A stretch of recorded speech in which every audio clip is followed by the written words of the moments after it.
সবাই বসে ধৈর্য সহকারে বক্তব্য শুনুন। বিসমিল্লাহির রহমানির রহিম। আসসালামু আলাইকুম। প্রিয় বাংলাদেশ, আজ কারামুক্ত। পুরো বাংলাদেশটাকেই বিগত 15 বছর ধরে বন্দি করে ফেলা হয়েছিল।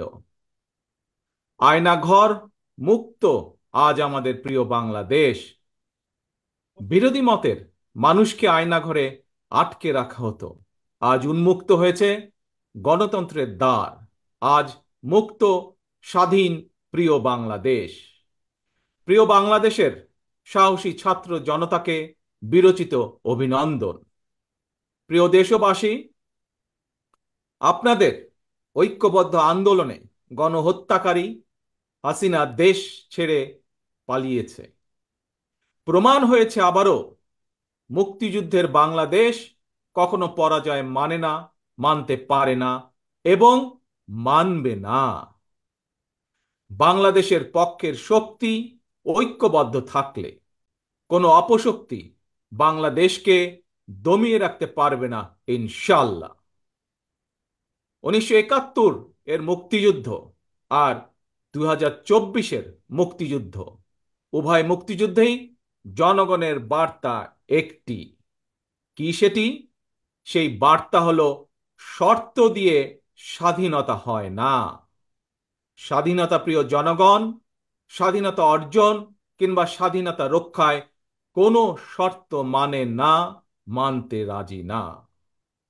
গণহত্যাকারী স্বৈরাচারী হাসিনা পালিয়ে যাবার পরে বাংলাদেশ থেকে, প্রিয় বাংলাদেশ থেকে আমি যত মানুষের সাথে কথা বলেছি, প্রতিটি মানুষ অনুভূতি প্রকাশের প্রথম উচ্চারণ ছিল, বাংলাদেশ স্বাধীন হয়েছে।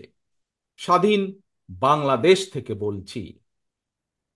দেশ এবং জনগণকে স্বাধীন করতে গিয়ে চোখে মুখে বুকে গুলি আলিঙ্গন করা আবু সাইদ কিংবা মুগ্ধের মতন হাজারো ছাত্র ছাত্রী, তরুণ তরুণীকে প্রাণ বিসর্জন দিতে হয়েছে।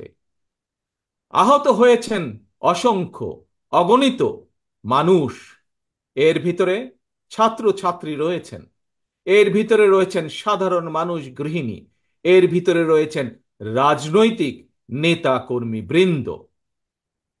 গণতন্ত্রের বিজয়ের ইতিহাসের এই মানুষগুলোর স্মরণীয় হয়ে থাকবেন। ছাত্র জনতার এই বিপ্লবে দেশের সকল শ্রেণী পেশার মানুষ সেদিন রাজপথে নেমে এসেছিলেন। গণতন্ত্রের পক্ষের রাজনৈতিক দলের নেতাকর্মীদের পাশাপাশি একজন মা যেমন তার সন্তানকে কোলে নিয়ে সেদিন রাজপথে সামিল হয়েছিলেন, একইভাবে শিক্ষক, সাংবাদিক, বুদ্ধিজীবী, সাংস্কৃতিক কর্মী, শ্রমিক সহ সকল শ্রেণী পেশার মানুষ সেদিন রাজপথে নেমে এসেছিলেন।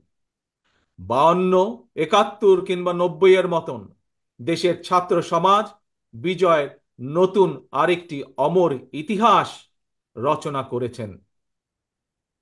ছাত্র জনতার ঐক্যবদ্ধ বিপ্লবের মধ্য দিয়ে 2024 সালের 5ই আগস্ট বাংলাদেশ দেখেছে আরেকটি বিজয়।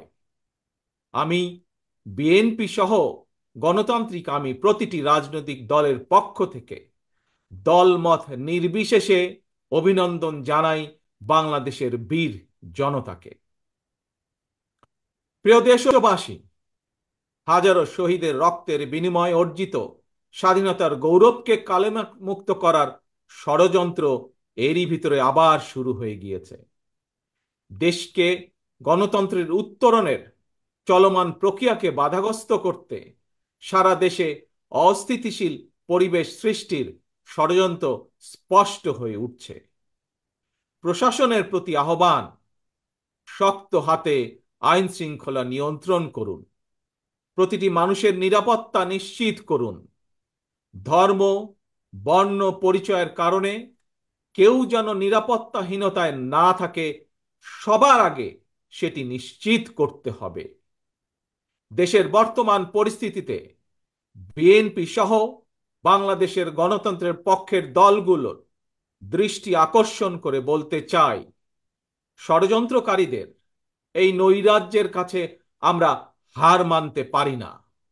আমি বিশেষ করে এই মুহূর্তে দেশের সবচেয়ে বড় এবং জনপ্রিয় রাজনৈতিক দল হিসাবে সারা দেশে বিএনপির সর্বস্তরের নেতাকর্মীর প্রতি আহ্বান রেখে বলতে চাই, আপনারা যিনি যেখানে বসবাস করেন সেখানে আপনার বন্ধু কিংবা পাড়া প্রতিবেশী, তিনি মুসলমান, বৌদ্ধ, হিন্দু, খ্রিস্টান, ধর্মীয় পরিচয় যাই হোক না কেন, বিশ্বাস যাই হোক না কেন, তার নিরাপত্তায় আপনি ঢাল হিসাবে দাঁড়িয়ে দৃষ্টান্ত স্থাপন করুন।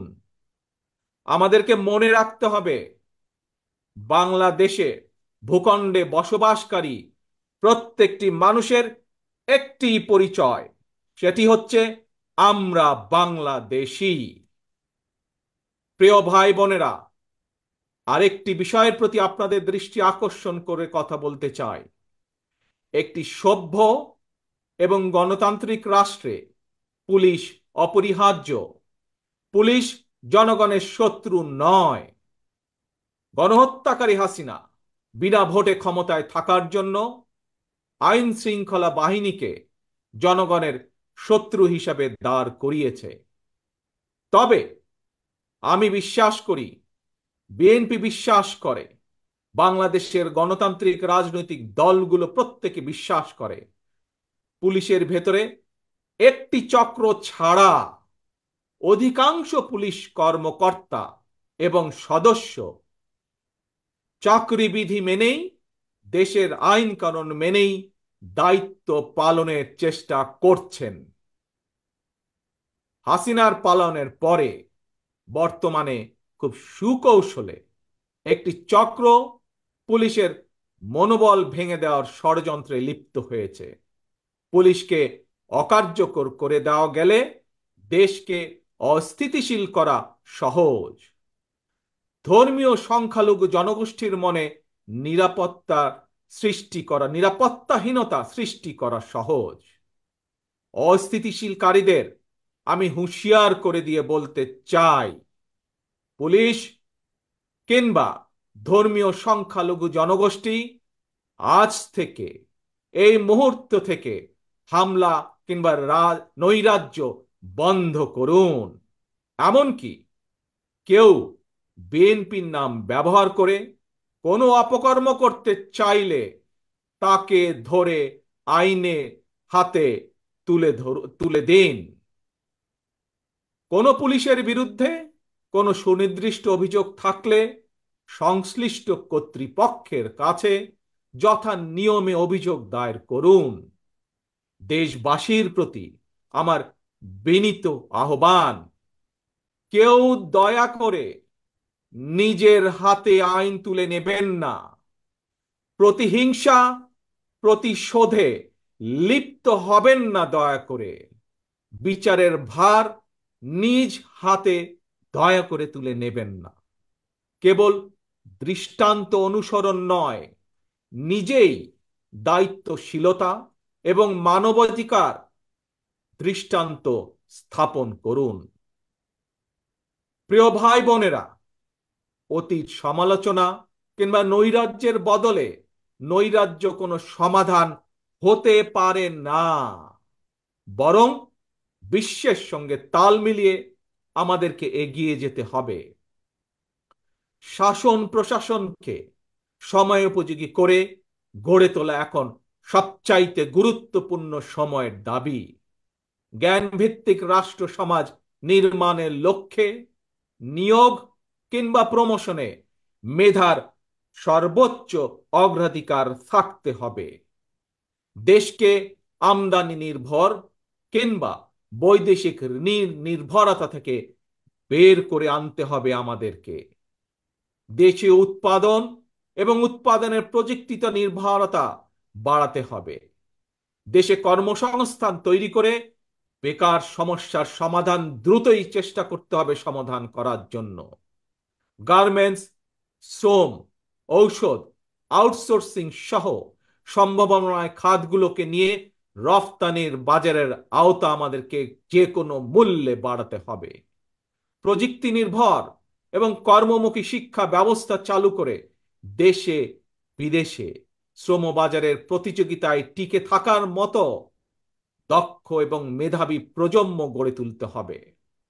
স্বাস্থ্য চিকিৎসা ব্যবস্থাকে আধুনিক এবং বাস্তবসম্মত করার লক্ষ্যে প্রাথমিক স্বাস্থ্য সুরক্ষা নীতির উপরে অবশ্যই অবশ্যই গুরুত্ব দিতে হবে।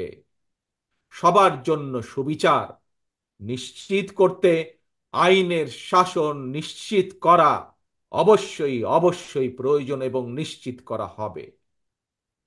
প্রিয় ভাই বোনেরা, দেশে কিংবা প্রবাসে এমন অনেক বাংলাদেশী রয়েছেন যারা জ্ঞানে বিজ্ঞানে অভিজ্ঞতায় সমৃদ্ধ। প্রচলিত রাজনৈতিক ব্যবস্থায় বিজ্ঞদের এরকম অনেকেই সংশ্লিষ্ট হতে চান না। সুতরাং এইসব গুণী মানুষদেরকে রাষ্ট্র পরিচালনায় ও নীতি প্রণয়নে অন্তর্ভুক্ত করতে জাতীয় সংসদে উচ্চকক্ষ চালু করার প্রস্তাব বাংলাদেশ জাতীয়তাবাদী দল রেখেছে। এরই ভিতরে রাজনৈতিক এবং রাষ্ট্র পরিচালনায় গুণগত পরিবর্তন আনতে না পারলে আমাদের আজকের এই বিপ্লব কাঙ্ক্ষিত ফল মিলবে না। প্রিয় ভাই বোনেরা, 12.5 ভোটারের অধিকার কেড়ে নিয়েছিল স্বৈরাচার। গত 15-16 বছর ধরে জনগণের উপরে স্বৈরা শাসন চাপিয়ে দিয়েছিল। স্বৈরাচার গণহত্যাকারী হাসিনার পতনের মধ্যে দিয়ে হাজারো শহীদের রক্ত রঞ্জিত বিপ্লবের প্রথম ধাপ সফল হয়েছে মাত্র। ছাত্র জনতার এই রক্ত ঝরা বিপ্লবের চূড়ান্ত লক্ষ্য একটি বৈষম্যহীন গণতান্ত্রিক বাংলাদেশ। তাই বিপ্লবের লক্ষ্য বাস্তবায়নে দ্রুততম সময়ের মধ্যে জাতীয় নির্বাচন অনুষ্ঠান করতে হবে। দ্রুততম সময়ের মধ্যে জনগণের ভোটে নির্বাচিত প্রতিনিধিদের কাছে ক্ষমতা হস্তান্তর করতে হবে। স্বৈরাচার হাসিনা পতনের রক্ত রঞ্জিত বিপ্লবকে সার্থক এবং সফল করে আসুন নাগরিক হিসাবে আমরা আরো দায়িত্বশীল আচরণ করি। বিভেদ, বিরোধ, হিংসা, প্রতিহিংসা নয়। আসুন সবাই মিলে রাষ্ট্র এবং সমাজে মুক্তিযুদ্ধের মূল মন্ত্র সাম্য, মানবিক মর্যাদা, সামাজিক সুবিচার প্রতিষ্ঠা করার শপথ গ্রহণ করি। নতুন প্রজন্মের জন্য একটি দুর্নীতিমুক্ত এবং জবাবদিহিমূলক একটি নিরাপদ গণতান্ত্রিক বাংলাদেশ আমরা গড়ে তোলার সর্বোচ্চ চেষ্টা করি। সর্বশেষে আমি আমার দলের নেতা কর্মী সমর্থক শুভাকাঙ্ক্ষীদের উদ্দেশ্যে বলতে চাই, আমরা সকলে ঐক্যবদ্ধ থাকলে তারুণ্যের জন্য যে তারুণ্যর নেতৃত্বে আজ বাংলাদেশের এই বিপ্লব সফল হয়েছে, আমরা সকলে ঐক্যবদ্ধ থাকলে আগামী দিনের বাংলাদেশের জন্য তারুণ্যের জন্য একটি নিরাপদ ভবিষ্যৎ আমরা গড়তে পারবো ইনশাল্লাহ। সবাই যার যার এলাকায় জনগণের সঙ্গে থাকবেন, জনগণকে সঙ্গে রাখবেন, কারণ জনগণই বিএনপির সকল ক্ষমতার উৎস। আল্লাহ হাফেজ। বাংলাদেশ জিন্দাবাদ। বাংলাদেশ জাতীয়তাবাদী দল জিন্দাবাদ।